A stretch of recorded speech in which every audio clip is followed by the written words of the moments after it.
श्रमजीवी संघटना महाराष्ट्र राज्य यांचा इगतपुरी तहसील कार्यालयावर मूलभूत हक्कासाठी बिराड मोर्चा।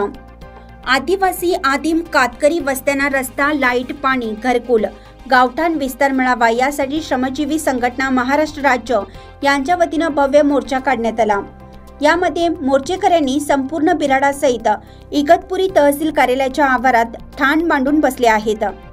जोपर्यंत त्यांच्या मागण्या पूर्ण होत नाही तोपर्यंत तिथून न उठण्याचा निर्णय श्रमजीवी संघटनेच्या पदाधिकाऱ्यांनी घेतला आहे व त्यांच्या प्रमुख मागण्यांचे पत्र त्यांनी तहसीलदार यांना देण्यासाठी आणले आहे।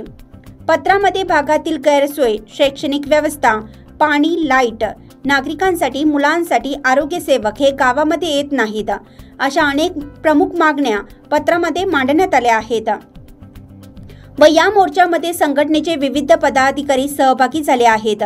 विजय जाधव राज्य सरचिटणीस, तुषार सांबरे पालघर जिल्हा उपाध्यक्ष, सीताताई घाटाळ जिल्हा संपर्क प्रमुख, संजय शिंदे नाशिक जिल्हा संपर्क प्रमुख, गोकुळ लीलम इगतपुरी तालुका अध्यक्ष, सुनील वाघ इगतपुरी तालुका सचिव तसेच राजू वाघ, ज्ञानेश्वर शेलार व मोठ्या प्रमाणात मोर्चेकरी उपस्थित होते। दत्ताजी आगळे, KVR न्यूज 24 तास। प्रश्न अजूनही तसेच प्रलंबित आहेत।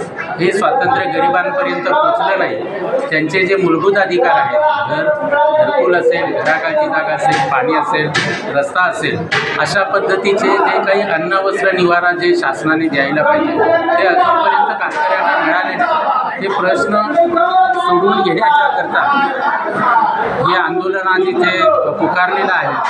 ही सुरुवात आहे, परंतु या वर्षभरामध्ये किमान या तालुक्यातल्या वंचित लोकांना त्यांचा अधिकार मिळवून देण्याचं काम श्रमजीवी संघटना करणार आहे।